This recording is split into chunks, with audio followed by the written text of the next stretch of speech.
에베소서 5장 31절과 32절 두 절 말씀 보겠습니다. 에베소서 5장 31절 32절 말씀 우리 같이 읽겠습니다. 시작. 그러므로 사람이 부모를 떠나 그의 아내와 합하여 그들이 한 육체가 될지라. 이 비밀이 크도다. 나는 그리스도와 교회에 대하여 말하노라. 아멘. 한번 따라서 하죠. 나는 그리스도와 교회에 대해서 말하노라. 같이 읽습니다. 시작. 나는 그리스도와 교회에 대하여 말하노라. 아멘. 계속해서 이제 네 번째 주입니다. 교회에 대해서 말씀을 같이 나누고 있어요. 성경을 통해서 교회에 대한 그림 언어를 같이 나누고 있습니다. 첫 번째 첫 주에는 교회는 그리스도의 몸이다라는 제목으로 같이 나눴습니다. 두 번째는 교회는 하나님의 가족입니다라는 말씀을 같이 나눴고요. 지난주 세 번째는 교회는 살아계신 하나님의 성전이란 그림 언어로 표현하고 있음을 마치 말씀합니다. 한번 따라하죠. 우리는 살아계신 하나님의 성전입니다. 자, 고린도전서 3장 16절 같이 읽습니다. 같이 읽습니다. 시작. 너희는 너희가 하나님의 성전인 것과 하나님의 성령이 너희 안에 계시는 것을 알지 못하느냐. 자, 그래서 지난주에 교회는 오늘날 하나님의 성전이라는 말씀 속에 담긴 의미 크게 두 가지 나눴습니다. 첫 번째는 교회가 하나님의 성전이라는 의미는 하나님께서 성전인 우리 안에 거하신다는 뜻입니다. 우리가 성전이기 때문에 하나님께서 성전인 우리 안에서 우리를 만나 주신다. 교회인 우리가 살아계신 하나님의 성령이 거하시는 성전입니다. 그래서 우리 몸을 성전 삼고 계신 성령님과 교제할 때 성령님은 우리에게 하나님의 깊은 것을 가르쳐 주십니다. 성령님과 친밀히 교제할 때 하나님의 뜻이 뭔지, 하나님의 길이 무엇인지, 하나님의 계획과 그분의 목적이 무엇인지 알려주십니다. 그리고 우리를 성전 삼고 계신 그 성령님의 인도하심을 따라 살아갈 때 우리는 어디 가든지 하나님의 승리를 누리며 살 수 있습니다. 구약에서 출애굽한 이스라엘 백성들이 성막이 인도하는 대로 가는 곳마다 승리한 것처럼 오늘날 우리 안에 계신 성령님, 우리를 성전 삼고 계신 그 성령님의 인도하심을 따라 살 때 우리에게 필요를 채워주시고 인도해 주시고 승리를 경험하게 하시고 약속을 성취하게 하십니다. 두 번째, 오늘날 교회가 하나님의 성전이라는 의미는 성전인 신약 교회를 향한 하나님의 간절한 소망이 무엇인지를 나타낸 것입니다. 시온을 향한 하나님의 질투가 바로 신약 교회를 향한 하나님의 질투란 말씀을 같이 나눴습니다. 구약 성전에 대한 하나님의 간절한 소망은 오늘날 교회가 회복되기를 소망하는 하나님 아버지의 마음을 우리 가운데 보여주고 있는 것입니다. 하나님의 성전인 교회가 우리가 회복되기를 하나님께서 그렇게 간절하게 소망하는 이유가 뭐겠습니까? 회복된 성전인 여러분과 제 안에 주님이 거하시기 위해서입니다. 우리 안에서 만나주시기 위해서입니다. 그걸 출애굽기 29장 42절과 43절에 이렇게 말씀합니다. 자, 같이 읽습니다. 시작. 이는 너희가 대대로 여호와 회막문에서 늘 드릴 번제라. 내가 거기서 너희를 만나고 내게 말하리라. 내가 거기서 이스라엘 자손을 만나리니 내 영광으로 말미암아 회막에 거하게 되리라. 내가 거기서 만나고 말하리라. 내가 거기서 내 백성을 만나리라.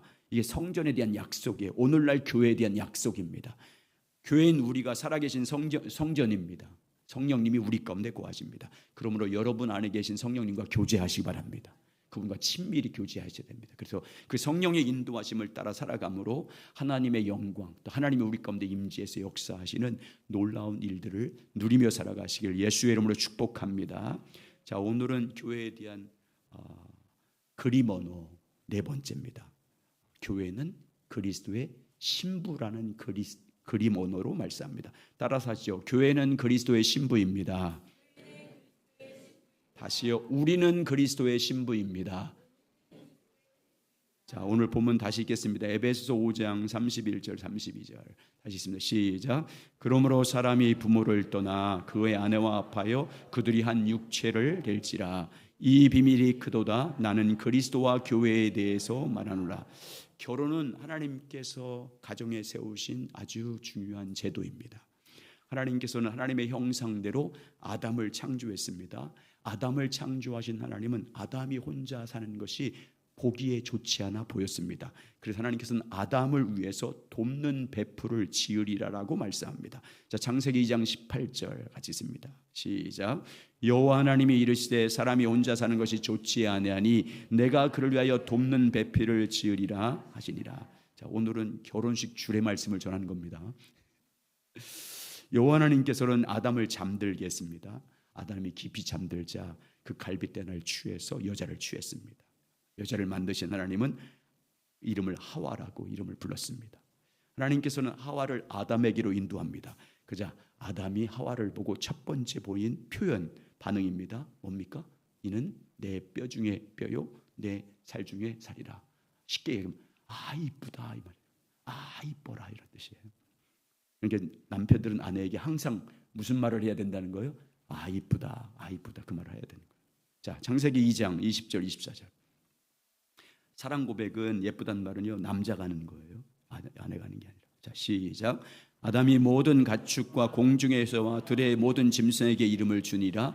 아담이 돕는 배필이 없으므로 여호와 하나님이 아담을 깊이 잠들게 하시니 잠들매 그가 갈빗대 하나를 취하고 살로 대신 채우시고 여호와 하나님이 아담에게 취하신 그 갈빗대로 여자를 만드시고 그를 아담에게로 이끌어 오니니 아담이 이르되 이는 내 뼈 중에 뼈요 살 중에 살이라. 이것을 남자에게 취하였은즉 여자라 부르리라 하니라. 이러므로 남자를 부모를 떠나 그의 아내와 합하여 둘이 한 몸이 이룰지니라. 24절 말씀이 이제 결혼의 핵심 말씀입니다.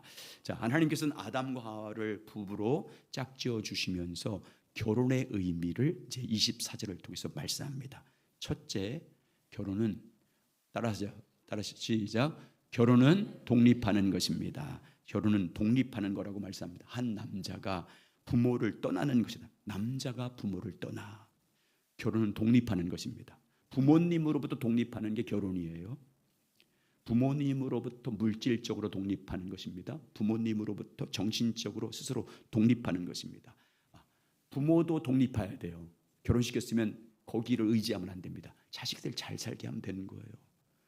뭘 기대해서는 안 됩니다. 그러면 실망하잖아요. 영적으로 세상을 떠나는 거예요. 우리가 그리스도와 결혼하기 위해서 세상으로부터 떠나는 것입니다. 세상 의지하고 붙잡는 것으로부터 떠나는 거예요. 독립하는 겁니다. 두 번째, 결혼은 따라서 연합하는 것입니다. 부모를 떠나서 그의 아내와 연합하는 것입니다. 남편과 아내가 사랑으로 연합하는 것입니다. 남편과 아내 두 인격체가 사랑으로 연합하는 게 결혼입니다. 남편과 아내가 친밀히 교제함으로 연합하는 것입니다. 육체적으로 연합하고 정신적으로 연합하고 인격적으로 연합하고 교제함으로 남편과 아내가 연합하는 것입니다. 그의 아내와 합하여 영적으로 그리스도와 연합하는 것입니다. 세 번째 결혼은 따라서 둘이 한 몸을 이루어가는 것입니다. 둘이 한 몸을 이룰지니라. 결혼은 둘이 이제 한 몸을 이루어가는 거예요. 둘이 결혼했다고 한 몸이 당장이 되는 게 아니잖아요. 다 다릅니다. 이제 서로 다름을 인정하고 합일 하나를 이루어가는 거예요. 남편과 아내가 서로 사랑으로 친밀하게 교제함으로 서로 인격적으로 교제함으로 한 몸을 이루어가는 것이 결혼 생활입니다. 신부와 신랑이 만나서 사랑으로 한 몸을 이루어가는 거예요. 영적 결혼은 그리스도와 연합해서 한 몸을 이루어가는 것입니다. 그래서 주 안에서 남편과 아내가 한 몸을 이루기 위해서는 어떻게 하라고 말씀합니까? 아내 여러분 남편에게 어떻게 하래요? 성경에서 남편에게 복종하라고 말합니다. 교회가 그리스도에게 복종하듯 자기 남편에게 복종하라고 오늘 에베소 5장이 말씀하잖아요. 자, 에베소 5장 22절 24절. 서로 연합하려면 한 몸을 이루려면 이렇게 하래. 아내들이여 시작. 아내들이여 자기 남편에게 복종하기를 주께 하듯 하라. 이는 남편이 아내의 머리됨이 그리스도께서 교회의 머리됨과 같으니 그가 바로 몸의 구주시니라. 그러므로 교회가 그리스도에게 하듯 아내들도 범사에 자기 남편에게 복종할지니라. 성경에서 아내들에게 말하면 아내들만 받아들이면 됩니다. 남편들은 여기서 성경에 아내들에게 남편이 나에게 이렇게 하라고 했잖아 그렇게 말하면 안 돼요. 자기에게 한 말만 들으면 돼요. 남편들에게 뭐라고 하는지 보세요. 남편들에게 아내를 어떻게 하래요? 그리스도가 교회를 위해서 목숨 내어 사랑한 것처럼 사랑하래요. 자기 아내를. 교회가 그리스도를 위해서 자기 생명을 준 것처럼 자기 아내를 사랑하래요. 자, 에베소 5장 25절 28절. 남편들아, 시작. 남편들아, 아내를 사랑하기를 그리스도께서 교회를 사랑하시고 그 교회를 위하여 자신을 주신 것 같이 하라. 이는 곧 물을 씻어 말씀으로 깨끗하게 하사 거룩하게 하시고 자기 앞에 영광스러운 교회로 세우사 티나 주름 같은 것이나 이런 것들이 없이 거룩하고 흠이 없게 하려 하심이라. 이와 같이 남편들도 자기 아내 사랑하기를 자기 자신과 같이 할지니 자기 아내를 사랑하는 자는 자기를 사랑하는 것이니라. 이렇게 남편과 아내가 서로 사랑해야 둘이 한 몸을 이룰 수 있어요. 결혼해서 이제 친밀하게 교제함으로 그리스도의 사랑을 본받아서 이렇게 서로 순종하고 사랑해야 한 몸을 이룰 수 있습니다. 그런데 오늘 키포인트는 사도 바울이 남편과 아내에게 한 말씀 다음에 한 말이에요. 아내들이요 남편에게 이렇게 하십시오, 남편들이요 아내들에게 이렇게 하십시오 라고 말씀한 다음에 바울이 뭐라고 말하면, 나는 지금 그리스도와 교회에 대해서 말하고 있는 거다라고 해요. 사도 바울이 결혼주에 대해서 말한 다음에 나는 그리스도와 교회의 관계를 지금 설명하고 있는 거래요. 남편은 아내에게 이렇게 하십시오, 아내는 남편에게 이렇게 하십시오. 이 말씀은 나는 지금 그리스도와 교회의 관계를 설명하기 위해서 이 말을 하고 있는 겁니다. 이 말은 에베소 5장 23절 32절 이름 시작. 이 비밀이 크도다. 나는 그리스도와 교회에 대해서 말하노라. 앞에 쭉 얘기했죠. 남편은 아내에게 이렇게 하고 아내는 이렇게. 이 비밀이 크도다. 나는 그리스도와 교회에 대해서 말하고 있다. 결혼 제대에 대해서 말한 것은 궁극적으로 뭘 설명하기 위한 거라는 거예요. 남편과 아내에 대해서 이렇게 저렇게 하라고 말씀한 것은 궁극적으로 뭘 설명하기 위한 것이라고 말씀하냐면 그리스도와 교회의 관계를 설명하기 위해서 이 말을 하고 있는 거라는 거예요. 결혼에 관계된 성경 구절은 다 그리스도와 교회의 관계를 설명하기 위한 것이라고 말씀합니다. 결혼 제도에 대한 말씀을 주신 이유는 영적으로 그리스도와 교회의 관계를 보여주는 모형으로 내가 지금 설명하고 있는 것이다. 한마디로 교회는 뭐라는 거예요? 그리스도의 신부다 이 말이에요. 따라서 우리는 그리스도의 신부입니다. 자, 그러면 교회가 그리스도의 신부란 말 속에 담긴 의미가 뭔지 두 가지 나누겠습니다. 첫 번째, 교회가 그리스도의 신부란 의미는 따라서 하죠. 그리스도와 친밀하게 교제하는 관계가 되었다는 의미입니다. 그리스도의 신부라 그 말은 그리스도께서 우리와 친밀히 교제하기 위해서 여러분과 저를 주님의 신부로 삼았다는 뜻입니다. 하나님께서 인간을 처음 창조할 때를 보십시오. 어떻게 인간을 창조했습니까? 하나님과 친밀히 교제하는 가족으로 만들었어요. 인격적으로 하나님과 친밀히 교제할 수 있는 존재로 인간을 창조했습니다. 자, 하나님은 모든 우주 만물을 창조하신 창조주입니다. 하나님은 막연한 어떤 능력이 아니에요. 힘이 아닙니다. 에너지가 아닙니다. 하나님은 어떤 법칙도 아니에요. 하나님은 살아계신 인격체입니다. 지정의를 갖고 계신 인격적인 하나님입니다. 그래서 하나님은 말씀하시고 생각하시고 기뻐하시고 슬퍼하시고 능력으로 역사하신 인격체입니다. 사람의 인격은 누구로부터 온 거예요? 하나님으로부터 온 거예요. 하나님이 그렇게 인격을 가진 존재로 만들었어요. 자, 보세요. 하나님께서 사람을 어떻게 만듭니까? 먼저 흑으로 사람을 빚습니다. 흑이란 말은 티끌이에요. 먼지. 후 불면 날아가는 먼지잖아요. 먼지에 불과해요. 그래서 다 죽으면 화장하면 먼지예요. 근데 그 흙으로 사람을 만든 다음에 하나님이 어떻게 해요? 그 코에 생기를 불어넣습니다. 생기를 불어넣었더니 사람이 뭐가 됐대요? 생명이 되었대요. 창세기 2장 7절 시작. 여호와 하나님이 땅의 흙으로 사람을 지으시고 생기를 그 코에 불어넣으니 사람이 생명이 되니라. 사람이 생명이 되었다 말하는 히브리어는 네페시 하야예요. 인격체가 되었다 그런 뜻이에요. 인격적 존재가 됐다. 하나님께서 그 코에 생기를 흙으로 만들어서 그대로 준 게 아니라 그 코에 생기, 영을 불어넣으니까 인격체가 됐다 그 말입니다. 사람이 인격체가 됐다, 생명이 되었다, 네페시 하야가 됐다는 뜻이 뭐예요? 하나님과 친밀히 인격적으로 교제할 수 있는 존재가 됐다 그 말이에요. 하나님과 인격과 인격이, 하나님의 인격과 그 인격으로 창조한 사람의 인격이 서로 교제하는 가족이 되었다 그 말입니다. 하나님은 인간을 창조하되 하나님과 친밀히 교제하는 가족, 신부로 만드는 거예요. 사람을. 사람을요 기계처럼 만들지 않았어요. 로봇처럼 만들지 않았어요. 하나님이 시키면 무조건 하나님께 순종하고 무조건 사랑하고 무조건 복종하도록 그렇게 기계 로봇으로 만들지 않았어요. 인격체로 만들었어요. 스스로 자유의지를 가지고 결정하고 판단할 수 있는 인격적인 존재로 그리스도의 신부로 만들었어요. 주님과 친밀히 교제할 수 있는 인격을 가진 존재로 사람을 만들었어요. 여러분 태초에, 그러니까 여러분 태초에 하나님께서 그 사람을 흙으로 만든 다음에 생기를 불어서 생명, 인격체로 만들었다. 그 말은 하나님이 그 인간과 뭐하기를 그렇게 갈망하시는 거예요. 교제하기를 원했던 거예요. 자기와 친밀히 교제한 신부처럼, 신랑과 신부가 교제하는 것처럼 그렇게 인격적인 존재로 하나님께서 그 인간과 얼마나 교제하기를 열망하시는지를 보여준 거예요. 그런데 이 인격을 인격체로 지음받은 사람이 그 자유의지 인격을 가지고 어떻게 해요? 하나님께 불순종한 데 사용해 버려요.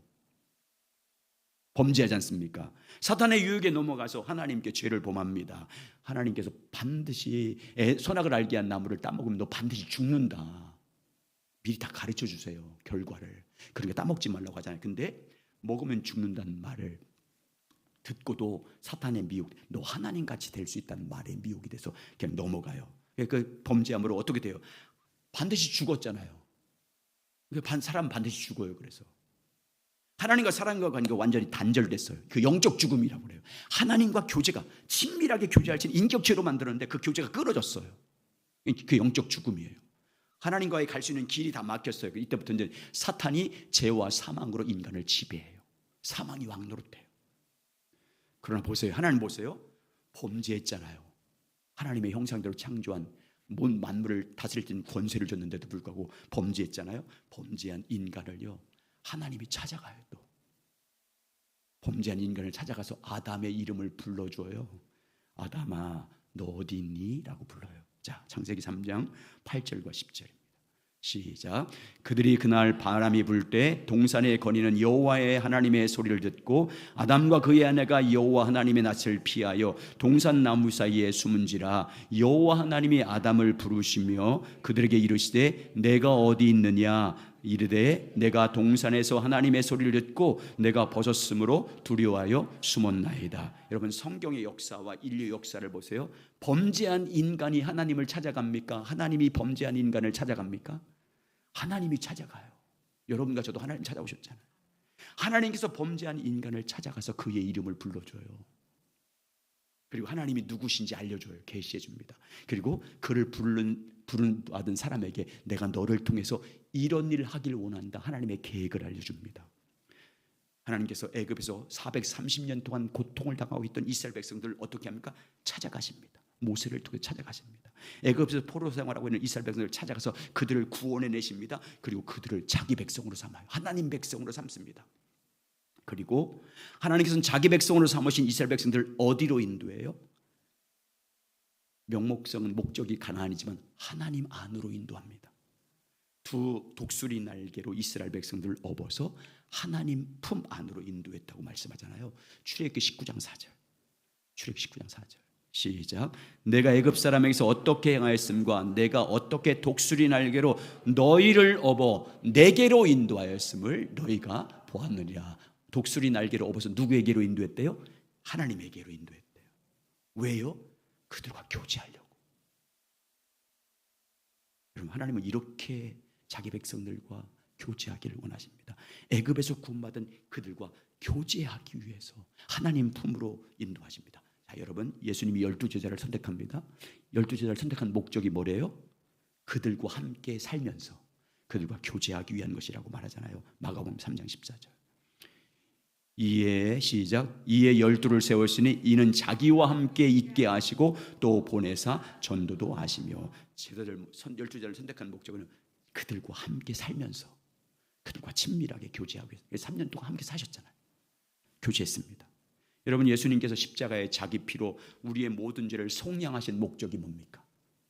예수 그리스도를 믿음으로 말미암아 의롭다함을 얻게 하기 위해서입니다. 여러분 예수 그리스도를 믿음으로 말미암아 구원받았다는 말을 의롭다함을 얻었다고 말해요. 그 의롭다함을 얻었다는 뜻이 뭐예요?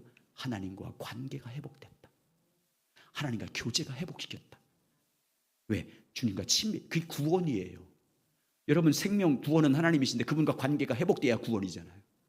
그분과 교제가 회복돼야 구원이잖아요. 그래서 예수님이 십자가에 죽으신 거예요. 예수님이 십자가에 죽으신 목적은요, 여러분과 저보러 자든지 깨든지 예수님과 함께 살게 하기 위한 것이래요.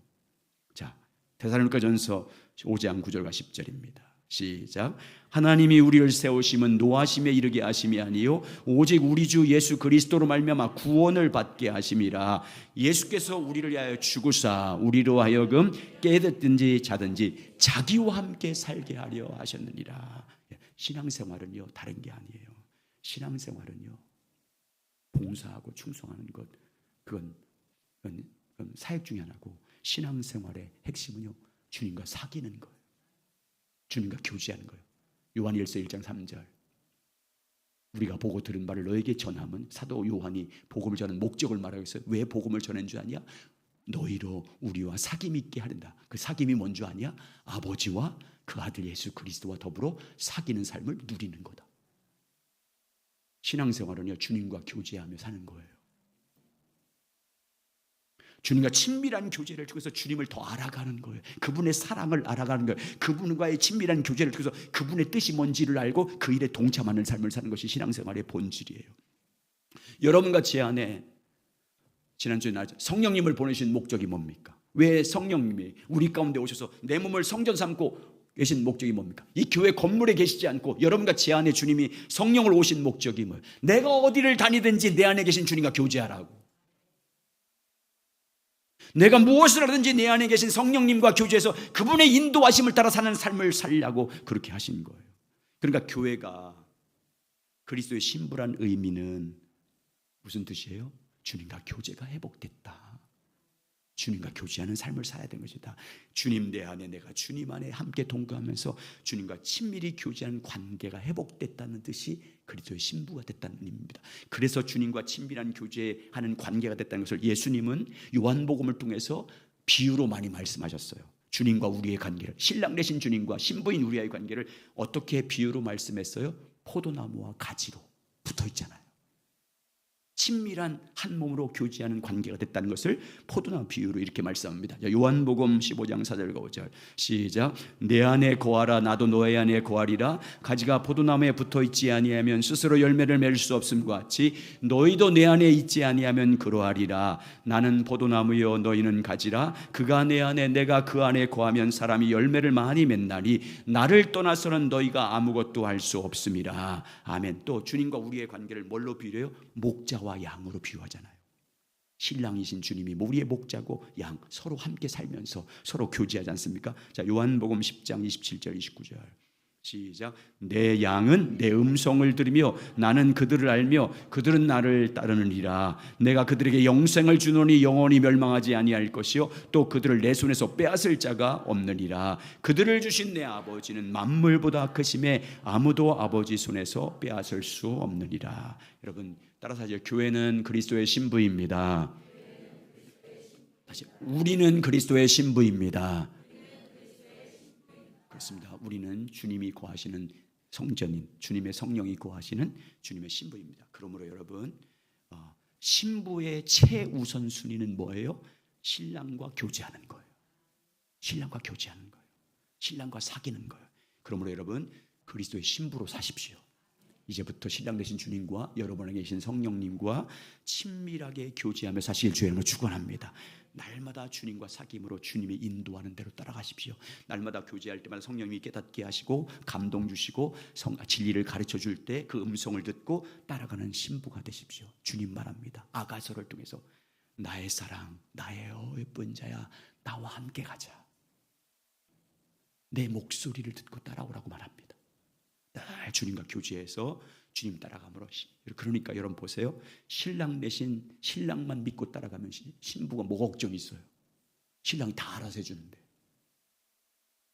다 때를 따라 푸른 주장으로 인도하고 맑은 물결로 인도하고 필요한 거 채워주시고 보호해주고 인도해주고 승리하게 하는데 내 맘대로 사니까 문제지.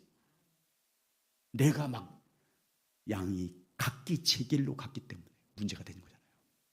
여러분 신랑 되신 주님 따라가서 주님이 승리를 주시길 주의 이름으로 축복합니다. 두 번째 교회가 그리스도의 신부란 의미는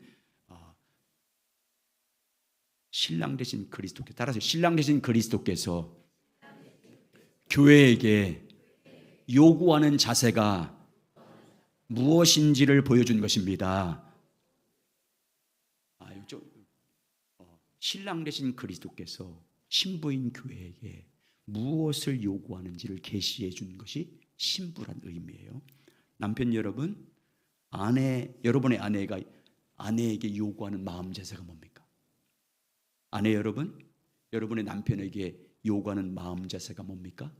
순결한 사랑이잖아요.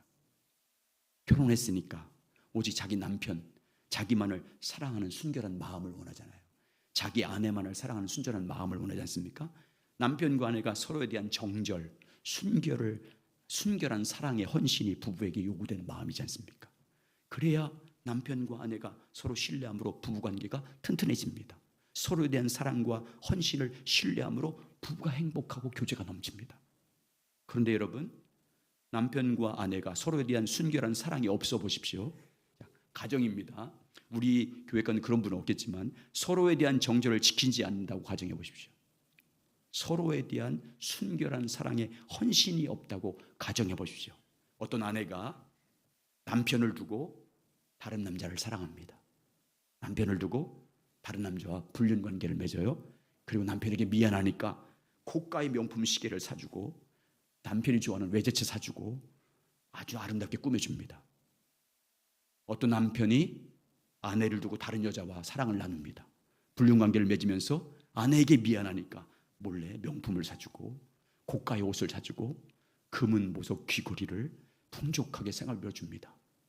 나는 그래도 내 남편이 그렇게 했으면 좋겠다 하는 사람이 있을 수 있어요. 사악한 것입니다.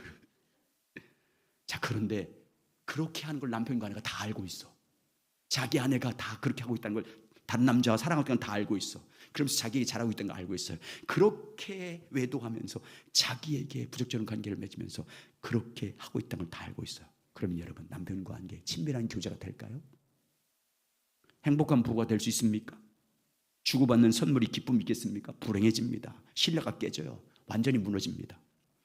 여러분, 신랑 되신 그리스도와 신부인 교회의 관계도 마찬가지예요. 교회인 우리가 주님을 사랑한다고 하면서 세상을 더 사랑해요. 신랑 되신 주님보다 돈을 더 사랑합니다. 남편 되신 그리스도보다 신부인 우리 성도들이 세상의 쾌락을 더 사랑합니다. 명예를 더 사랑해요. 세상 권력을 더 사랑합니다. 육체의 쾌락을 더 즐기는 더 사랑합니다. 남편인 그리스도보다 세상과 세상에 있는 것들을 더 사랑하고 자랑스럽게 여깁니다. 그렇게 세상을 사랑하면서 성수주의를 지킵니다. 헌금도 드립니다. 찬양도 합니다. 교회에서 봉사도 열심히 합니다. 입술로 주님을 사랑한다고 고백합니다. 그런데 그걸 신랑 되신 주님이 다 알고 있어요. 주님보다 세상을 더 사랑한다는 걸 다 알고 있습니다. 그러면 여러분, 신랑 되신 그리스도와 친밀한 교제가 될까요? 신랑 되신 주님께서 우리가 행하는 종교적인 의식을 기뻐할까요? 우리가 드린 예배, 예물, 봉사를 기뻐하실까요? 찬양을 받으실까요? 기도 응답해 주실까요? 절대 기뻐하지 않습니다. 신랑 되신 주님과 친밀한 교제를 할 수 없어요. 교제가 되지 않아요. 주님과의 관계가 곧 깨집니다. 그렇게 드리는 예배, 예물, 기도, 찬양 주님 받지 않습니다. 그래서 이사야를 통해서 이렇게 말씀하세요. 이사야 1장 11절 15절입니다. 같이 있습니다. 시작.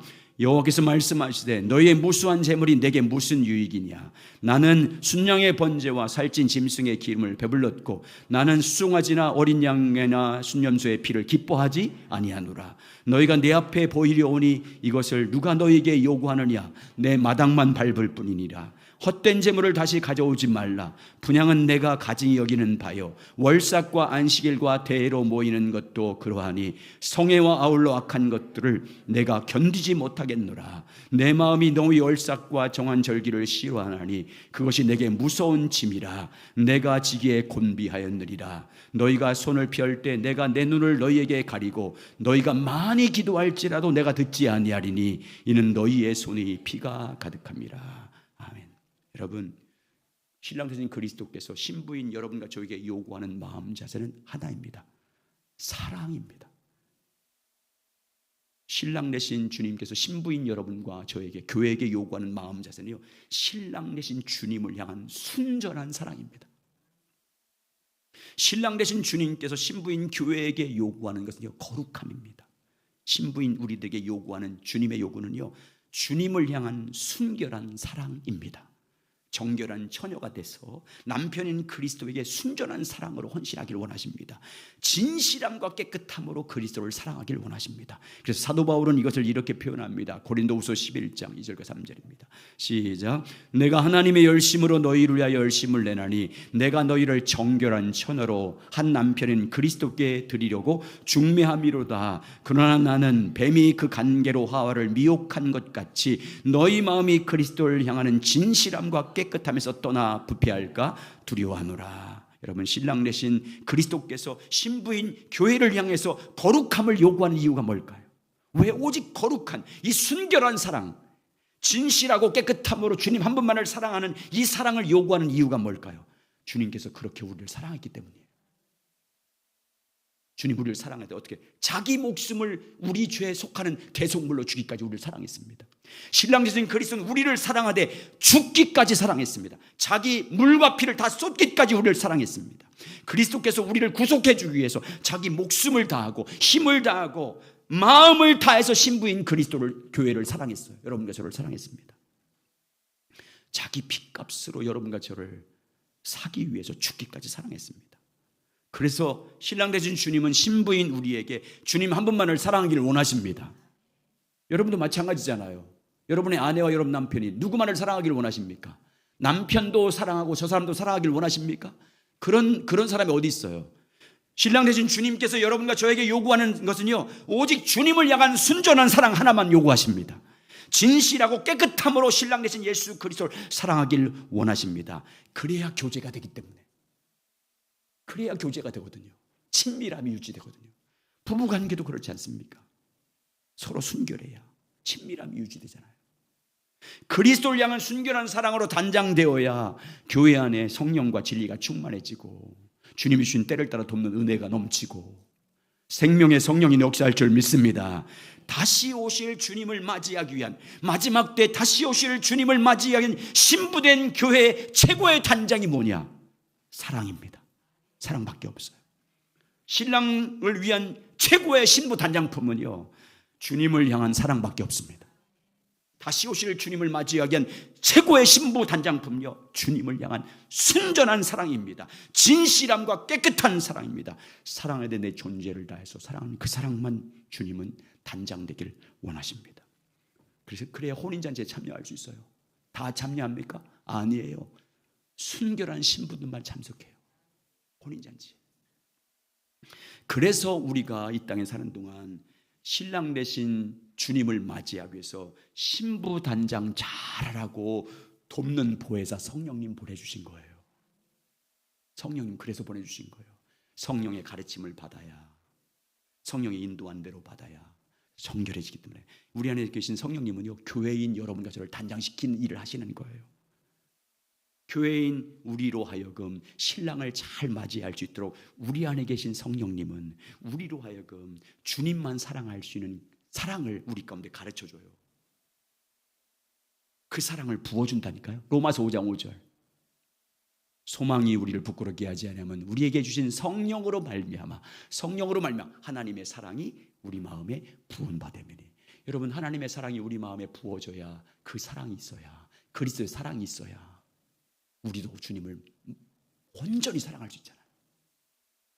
성령님은 그래서 우리가 주님만을 온전하게 사랑할 수 있도록 물과 피로 임한 그리스도의 사랑, 십자가에서 물과 피를 쏟기까지 우리를 사랑하신 그 사랑을 우리 가운데 뭐예요? 성령님이 증거해 주세요. 요한일서 5장 6절. 이는 물과 피로 임하신 이시니 곧 그리스도 예수 그리스도라. 물로만 아니요 물과 피로 임하시다. 증거하는 그 물과 피로 임한 그리스도의 사랑을 우리 가운데 증거해 주고 가르쳐 주고 증거하신 이는 누구예요? 성령이시니. 성령은 진리라. 성령님이 그러고 가요. 우리를 단장시키려고, 주님을 향한 사랑 부어주려고, 주님을 향한 사랑이 뭔지를 가르쳐 주려고, 그 사랑의 크기가 얼마나 큰지를 알아야 우리도 그 크기로 사랑할 수 있잖아요. 여러분 기억하십시오. 우리는 그리스도의 신부입니다. 아멘. 신부인 그리스도께서, 신랑 되신 그리스도께서는 신부인 우리와 친밀히 교제하기를 원하십니다. 그리고 우리가 그리스도만을 사랑하기를 원하십니다. 그래서 주님만을과 친밀히 교제하고 사랑하도록 돕기 위해서 단장하도록 보혜사 성령님이 여러분과 제 안에 계십니다. 이제부터 성령님의 가르침을 받아서 단장하시기 바랍니다. 성령님께서 어떻게 기도해야 되면, 주님, 성령님, 주님의 사랑을 알게 해주십시오. 독생자 예수 그리스도께서 십자가에 자기 목숨을 내어주기까지 나를 사랑하신 그 사랑이 어떤 사랑인지 성령님 가르쳐 주십시오. 물과 피를 다 쏟기까지 나를 목숨 다해 사랑하신 그 사랑이 내 안에 있길 원합니다. 그 사랑을 부어주십시오. 그래서 그 사랑으로 나도 주님을 사랑하길 원합니다. 그 사랑으로 주님을 뜨겁게 사랑하길 원합니다. 그 사랑 구하시길 주의 이름으로 축원합니다. 그래서 하나님 사랑이나 이웃 사랑은요, 그 사랑으로 하는 거예요. 우리 육신의 사랑이 아니에요. 그래서 날마다 여러분 그리스도의 사랑을 알고 그 사랑으로 주님을 더욱 사랑하길 주의 이름으로 축원합니다. 진실함과 깨끗함과 순전함으로 십자가의 그 사랑으로 주님 한 분만을 사랑하시길 주의 이름으로 축원합니다.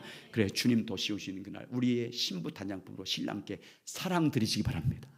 순결한 사랑 드리시기 바랍니다.